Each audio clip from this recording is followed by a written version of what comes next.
Voilà, chers internautes, nuyu nañu leen bu baax a baax muy arrivé de l'honorable député Guy Marius Sagna moo ñëw pour mais ana sa doomu day fës mu ngi suñu ñëw.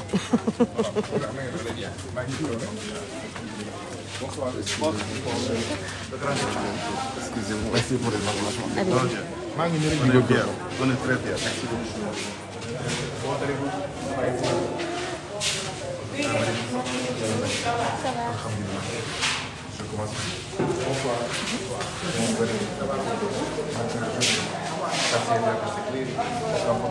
non y a pas Un accident machin?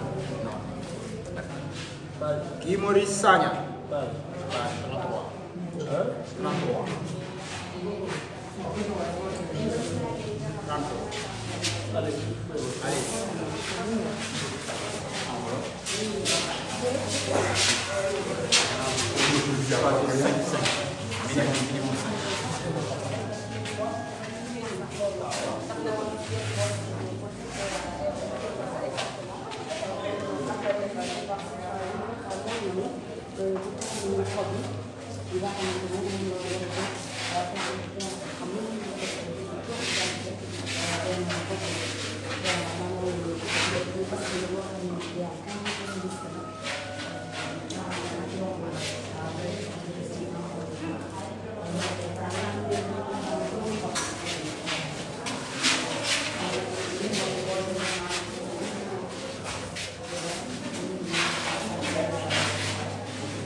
Madame, chers internautes, gis nañu ne l'honorable député Guy Marius Sagna ñëw na ci centre de vote bi nga xam ne moom mooy la mission catholique ginnaaw bi nga xamee ne nag daal di lay tànn li mu war a jël ci ay bulletin ba noppi mi ngi ci isoloir bi naka def li nga xam ne moom mooy son devoir citoyen kon en attendant ñu daal di koy xaar mu daal di génn daal di dugal li nga xam ne moom mooy enveloppe bi voilà choisir na ba noppi mi ngi noonu di dem.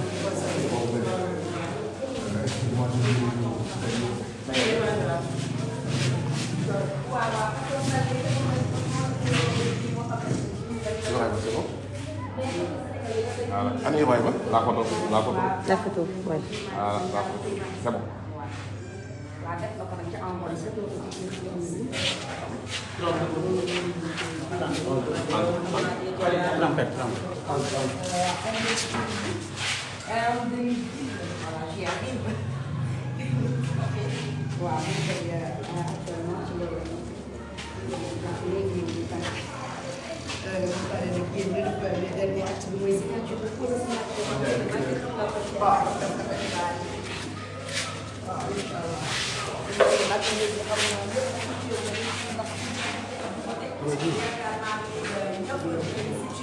waaw mujj naa leer ci bopp ñëpp mi ngi ne nag pose de signature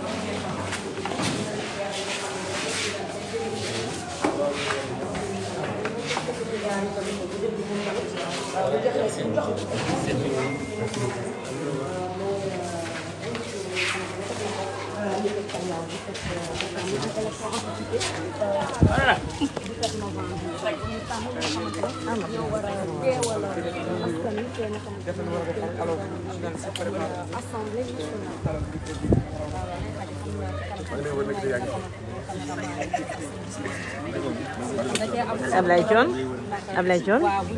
Merci. On attend. Waaw. Ok. Qui m'ont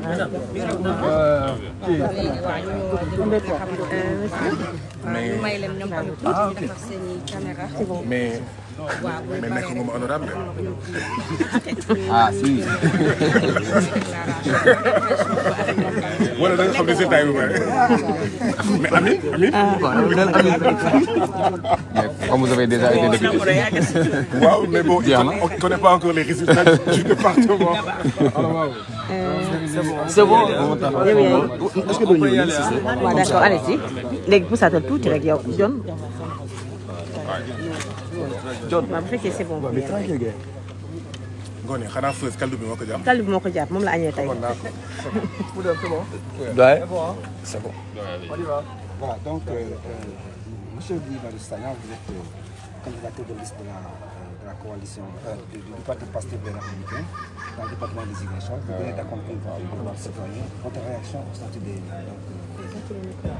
Rendre grâce à Dieu et au peuple sénégalais, particulièrement à celui qui se trouve dans le département de Ziguinchor, qui nous ont permis pendant 21 jours de faire le tour des 6 communes du département, de faire tous les quartiers et tous les villages du département de Ziguinchor, de même aller prêter main forte à nos camarades Pastef du département de Oussouye et du département de Bignona. Donc rendre grâce à Dieu et au peuple sénégalais de nous avoir permis cela, d'avoir commencé cela dans la paix, ici dans le département de Ziguinchor, dans la région même de Ziguinchor, et de l'avoir terminé en beauté, dans la paix, dans le département de Ziguinchor. Je viens de voter.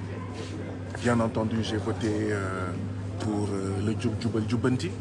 J'ai voté pour un Sénégal souverain, juste et prospère. J'ai voté pour le changement. J'ai voté pour que,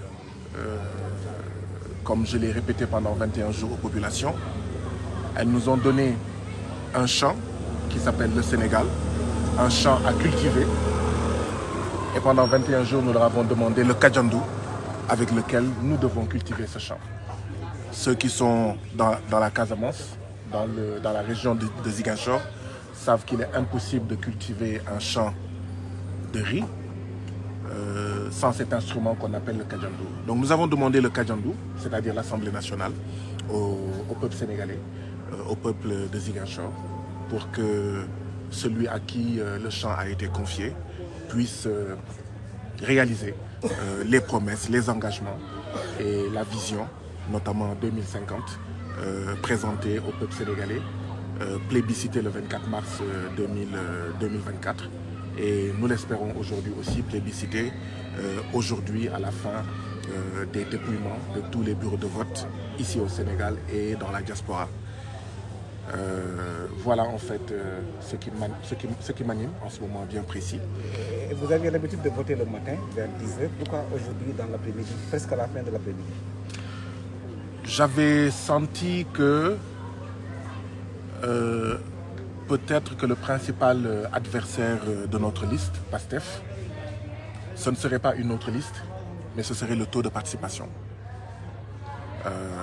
Bien avant ce jour-ci, et ceux qui ont pu suivre quelques-unes des interventions que j'ai eu à faire dans certains villages et quartiers, nous leur disions que le plus important pour cette élection-ci, ce n'est pas qui va gagner, parce que je pense que la liste Pastef des Patriotes conduite par le président de Pastef, Ousmane Sonko, va remporter les élections législatives, mais le taux de participation sera important.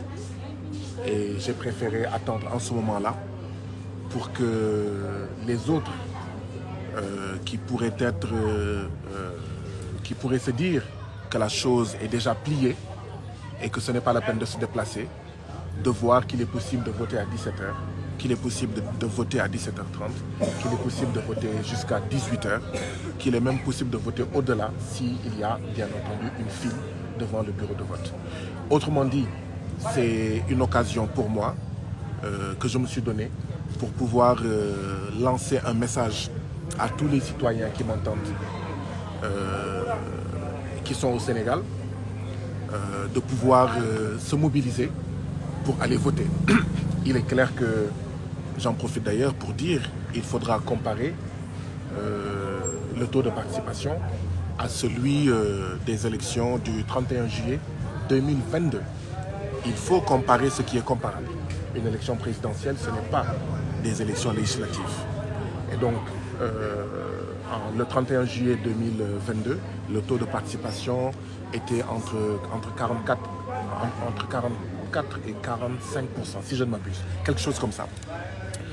J'espère qu'il sera plus élevé que celui du 31 juillet 2022. Tout compte fait, je lance un appel à tout le monde, particulièrement à la jeunesse, de laisser leur barade d'Ataya et de courir vers les centres de vote, de courir vers leur bureau de vote afin d'exprimer leur avis par rapport à la marche du pays. Leur vote compte, leur vote comptera.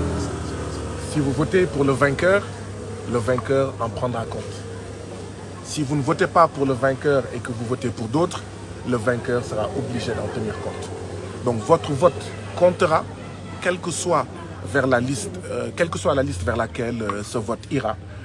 Et donc nous invitons tout le monde à se mobiliser pour ces dernières minutes, pour cette dernière heure, afin de donner son avis par rapport à la marche du pays, par rapport au présent et au futur. Alors votre décision de voter l'après-midi, qui est d'ailleurs, je le reconnais, une décision pédagogique, a entraîné quelques rumeurs à travers le pays, étant distillées par certaines personnes certainement qui vous en veulent, disant que vous auriez perdu votre CNI et par conséquent votre carte d'électeur. Est-ce que vous êtes au courant de cette rumeur et qu'en dites-vous? Non, j'avoue que c'est vous qui me l'apprenez. J'avoue que j'étais resté cloîtré, enfermé. Ça fait, pour la petite histoire, ça fait 48 heures que je ne suis pas sorti de chez moi. Ça fait 48 heures que je suis sorti assis. Je suis sorti hier nuit très tard pour aller acheter à manger, pour chercher mon dîner. À part ce court moment, ça fait 48 heures, donc depuis vendredi tard dans la nuit, que je ne suis pas sorti. Et je voulais mettre un peu d'ordre dans mes idées. Je voulais me reposer aussi un peu. Et comme je vous l'ai dit, je pense que c'est important. Si tout le monde vote le matin, personne ne pourra mobiliser les autres électeurs qui pensent que c'est plié d'avance ou que c'est une élection courue d'avance et que ça n'a aucun intérêt de se lever. Si il est important de se mobiliser. Et je voulais personnifier cette importance de voter, même au dernier moment. waaw mbokk yi maa ngi leen di nuyu yéen ñëpp ci seen tur ak seen sant di am mbégte bu rëy a rëy voté fii ci Ziguinchor ci école mission catholique bu Néma bureau 3 di sant yàlla bu baax a baax ak askanu Sénégal rawatina askanu Sénégal bi nekk fii ci département bu Ziguinchor bi nga xam ne ñooñu may ñaar fukki fan ak benn wër juróom-benn commune yi nekk fii ci département bu Ziguinchor def village yëpp ak quartier yëpp waxtaan ak askan wi saafanteeg ñoom ne leen kat dina am solo ñu voté ngir jubal jubanti waaye voté itam ngir Sénégal bu moom boppam Sénégal boo xam ne yoon moo fi dox waaye Sénégal boo xam ne itam am na naataange muy un Sénégal souverain juste et prospère sant yàlla kon bu baax a baax ak askanu Sénégal ndaxte dugg nañ si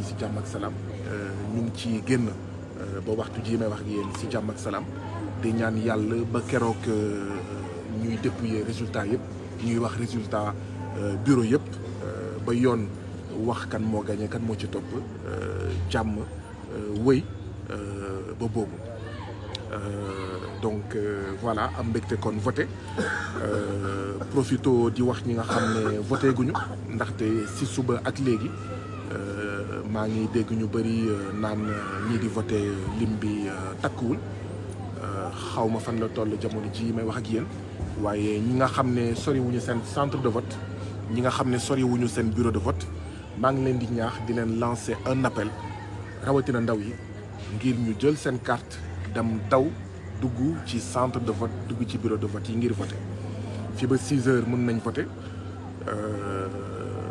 maa ngi mandargal ne mën nañ voter ba 6 heures voter nag dafa am solo ki nar a gagné liñ ko nar a konteel dina am solo ci moom ndaxte dina gën a fullaal gën a faydaal li nga xam ne moom la askan wi wax tey waaye itam askan wi bu votelee keneen ku dul ki nga xam ne moom moo nar a gagné ki gagné itam dina si bàyyi xel dina gën a góorgóorlu donc nu mu munti demee seen voté dina am solo ci réew mi nu muy doxee moo tax may ñaax askan wi pàcc bi nga xam ne voté gul ñu daw gaaw ñëw voté ni man comme ni ma ko defee jamono ji. te nga tàmbali ngoon alors que dañuy faral da nga tàmbaloon di voté la ne xanaa looloo tax nga tàmbali ngoon bi. waaw fii Sénégal li fi tàmm am mooy leader yi entre guillemets ñoom ñëpp ci suba si la ñuy faral di voté man mii di wax ak yéen sax damay fexe ba teel a voté ndaxte xëy na pour bañ rang yu gudd yeeg ak ñoom seen. ren effectivement gulet ma voté heure bi ndaxte ay fan ngi nii ay bés sax laa mën a wax li ma jàppoon moo di ne suñu liste muy Pastef benn adversaire rek la nar a am ci élection législative yi adversaire am du beneen liste adversaire am mooy li mu nit ñi nga xam ne ñoo nar a voté nu muy toll moo taxoon ma ne ku mel ni man dina am solo xaar ba ngoon ngir wane ñi nga xam ne voté guñu que ngoon voté mën na nekk ba 18 heures ba 6 heures et que nañu jóg nañu mobiliser wu may lancé waat appel ñëpp mag ak ndaw góor ak jigéen rawatina ndaw yi nañu teg ataaya bi nañu teg match football bi nañu teg liga bi wala premiership bi te dem seen centre de vote te dem voté ndaxte lii ñuy waxtaanee tey ndaxte voté waxtaan la voté taataan la lii ñuy taataan tey mooy réew mi ni mu nar a doxee fii ak juróomi at ci pàcc boobu ñuy woowee assemblée nationale. alors léegi taamu bi nga taamu ñëw l'après-midi tax na ba say en tout cas say noonu mën nañu koy tuddee noonu jubal benn rumeur boo xamante ne def na le tour du Sénégal ne député Guy Marius Sagna dafa réeral carte d'identité nationale am kon dafa réeral bokk carte d'électeur parce que ñaar yi am moo tax ñu voté depuis le matin ba léegi ndax dëggal nga rumeur boobu ak loo ci am.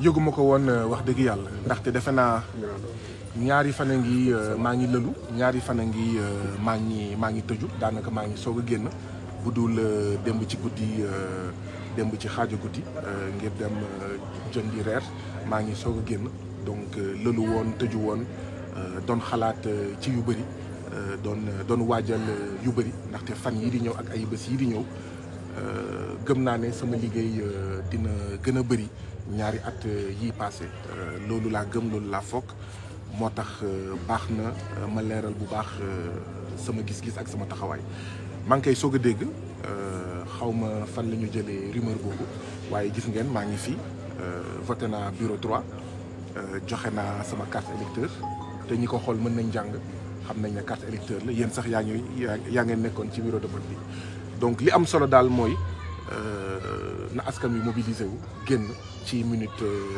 yii di des am na tamit li ma xamal ne que am naa ay noonu xaw ma ne am naa noonu. engouement bi participation bi loo ci xalaat. waaw xamaguma en fait lim bi nu mu toll waaye lenn rek laa ciy wax buñ ci tollee maanaam xam ko nañ ko méngaleeg élection législative yu fanweeri fan ak benn ci weeru sulet ci atum 2022 ndaxte dañuy faral di wax ne. béy yi ci béy yi xar yi ci xar yi mënoo comparer élection législative ak élection présidentielle nañu xool taux de participation bi maanaam limu ñi nga xam ne voté nañ ko méngale bu 31 juillet 2022 mu nekkoon élection législative yu mujj yi et bu boobaa ñu xool ak nu mu mënti demee daal ñu xool naka lañ koy jàngatee yan jàngat lañ ciy def gëm naa ne balaay sax élection yu tey am na lu bëri lu ñu war a soppi ci suñu système électoral am na lu bëri lu ñu war a soppi yàgg na nag ci nu ñuy voté est-ce que tey dina ko dëggal ak résultat yi mën na am waaye résultat yi lu mu mënti joxe tey gëm naa ne am na lu ñu war a soppi ci nu ñuy voté fii ci Sénégal jërëjëf. jërëjëf Guy Marius Sagna donc Liliane. bonne soirée.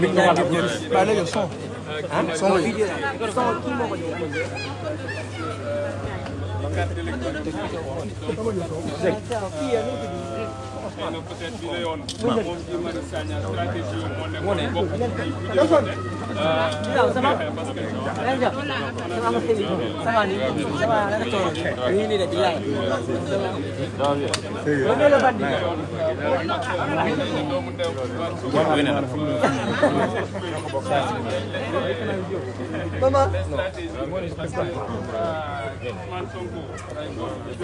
caméra yi